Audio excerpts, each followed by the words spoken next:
Welcome to Countdown to Infinity, a Marvel's Avengers podcast. We talk all things Marvel Cinematic Universe.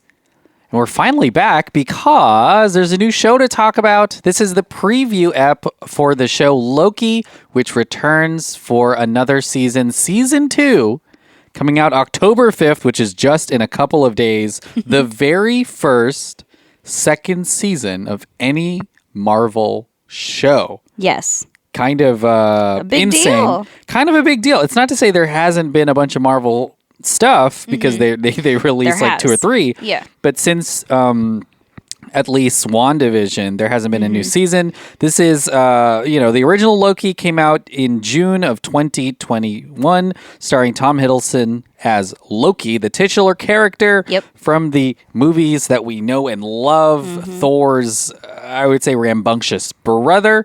Last season, we found him in the TVA, the Time Variance Authority. And he was employed to find a variant of himself that was dangerous. We find out it's actually Sylvie. Yes. And they are working at an agency that is constraining and controlling time. Yes. Owen Wilson plays Mobius. Wunmi Mosaku plays Hunter B-15. Gugu Mbatha-Raw plays Ravonna Renslayer, all part of the TVA. We meet Miss Minutes, voiced by Tara Strong, and at the spoiler for the end of the last season, it ends on a cliffhanger because we learn that the TVA was created by none other than a variant of Kang the Conqueror, He Who Remains, played by Jonathan Majors, and Sylvie, on a mission to free the timeline, kills He Who Remains, and now the multiverse is in jeopardy. The very last episode and the very last scene that we see of Loki season 1 is Loki in another dimension. One where Mobius doesn't know who he is. One where Kang is now in charge. Everywhere. It's kind of a crazy thing. Yes. We'll dive into what we think about it. But before then, my name's Emmanuel. Oh, yeah, right. And my name is Sofia. Forgot the intros, huh? It's okay. It's like you gave the whole... It's been a while. It's like you gave the show an entire introduction. I did. Rightfully so, though. Some people may just turn it off after that. I mean, that's why people are here, though. Yeah. You know? They need a refresher. It's been 2 or 3 years. It's been 2 years. Kind of wild. I guess before we get into this new season, what did you... Where does Loki rank on your list? Because I feel like you enjoyed it a lot. Like on my sleeping list or like... Okay. Or on the, What do they call that? The free pass? What do couples call that? Is it free pass? What do they call Hall that? pass. Hall pass. Yeah. Loki's on your hall pass list? No. Oh, really? Yeah, no. I want to know what that love list Tom, is but like. I don't know if I don't know. Yeah. You know, it's a big, it's big Taylor Swift season because she's dating an NFL player. Did she date Tom too? Hiddleston, yeah. No way. They dated. I can't keep. I don't remember. Oh, how come I know that and you don't? Oh no, that's so interesting. How do I not remember? And you know what? He's actually really tall. We looked up his height before too. Yeah, he's a like pretty 6 tall feet. guy. Is he 6 feet? He's got to be taller than that. No, just a little bit, I think. No, because Chris is over 6 feet. Yeah. I think Tom is 6 feet. Let's start talking about Tom Hiddleston.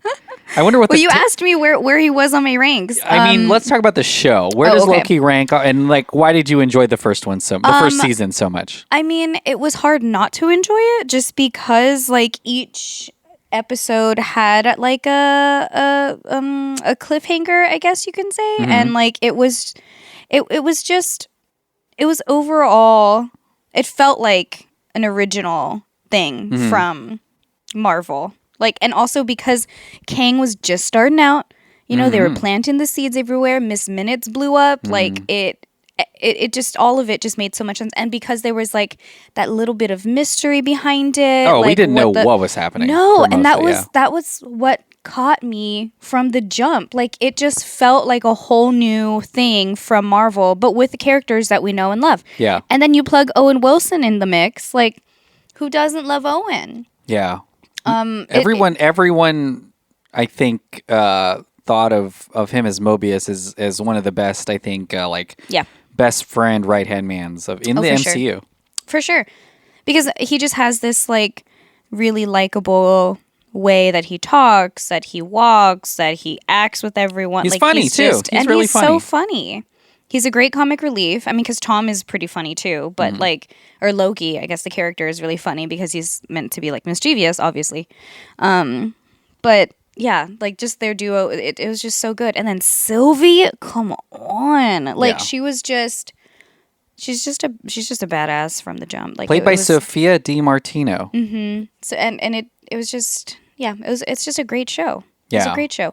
And then you introduced all the variants of Yoshi, what? of Loki. Yeah.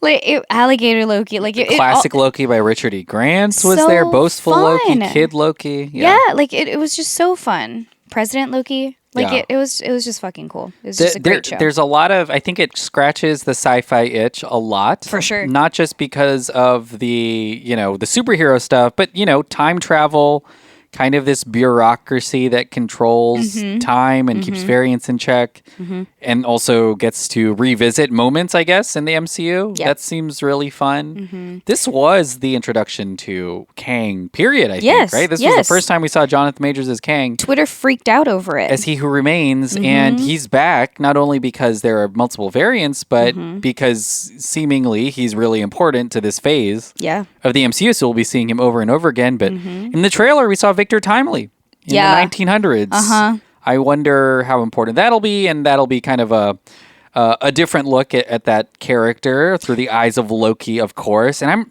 I know we're talking about the first season, but I guess we can transition to what we're looking forward to in the new one. Yeah.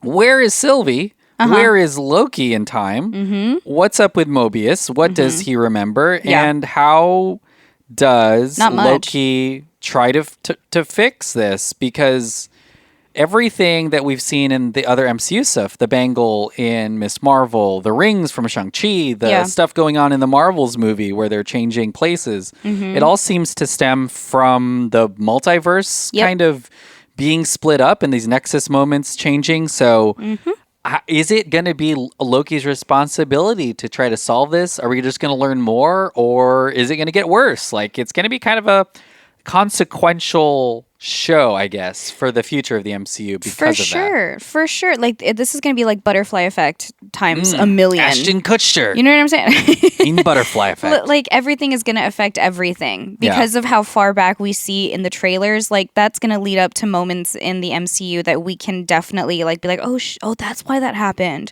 or like that's where that came from. And also, like, I can't wait to see this, like, I guess kind of responsible side of Loki, because we saw more of like a sentimental side to him in the first season. It wasn't just regular Loki that we knew from the movies, like just kind of like, kind of a dick. But that what the show did was introduce a whole different side of him. And now, because of Mobius forgetting everything, Sylvie's like MIA, and like all of this responsibility that's on him to fix literally everything now, like, it's going to be really interesting to see him take on that leadership role and just be like, you know what? Fine. I got to do all of this. It's going to be really funny. Yeah. Because I can only imagine that how difficult Mobius is going to be to work with through everything. But, I think it's going to be really fun. Well, we'll be watching it. It'll be super exciting. Yeah. And there's a whole lot more. And, I think, so every week we'll be talking about the episode we just saw and diving deep, looking at not just the Easter eggs, but I guess all of the other...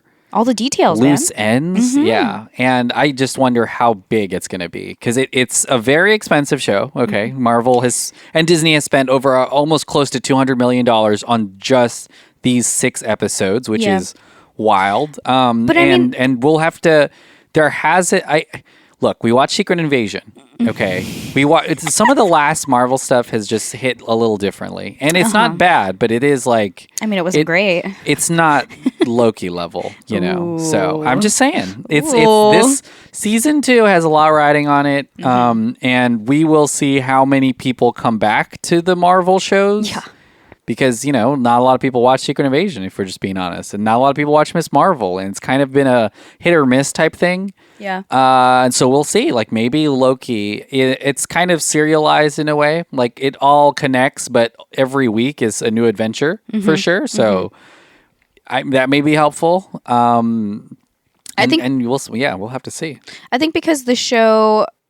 the first season had so much writing on it because that's what this entire phase is about. Like, it's a multiverse phase. Like MCU is just variants everywhere, timelines everywhere. Everything's always in jeopardy because of that. Like, our eyes are wide open now. And that happened because of Loki. And because of what what the entire show was about.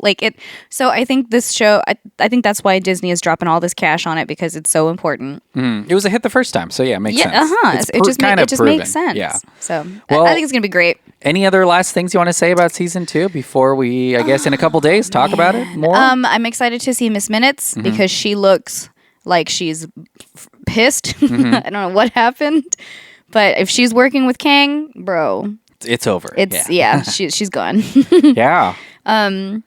Also, because Kang is running everything, I'm wondering if Sylvie, if she's okay. Yeah. And when does the mission end for Sylvie? The timeline is free. It's what she wanted, but was it good? I mean, I would say probably not. It? Yeah. Where did she go? And there's, the amount of variants too will be interesting because we can have unlimited. Yeah, unlimited now. We see the a couple versions of Kang. We can see way more. We can see like 5 more versions of him. So and we have not in the shows, but in the movies. Like we've seen After multiple. credits. Yeah, we've seen all of it. Anyway, it's gonna be crazy. It's gonna be crazy. Well, we'll be here every single week. So tune back in, subscribe. The feed is going to be live again. Oh yeah, in the coming weeks for sure. Thanks so much for listening. Thank you. We'll be back. Bye. Bye.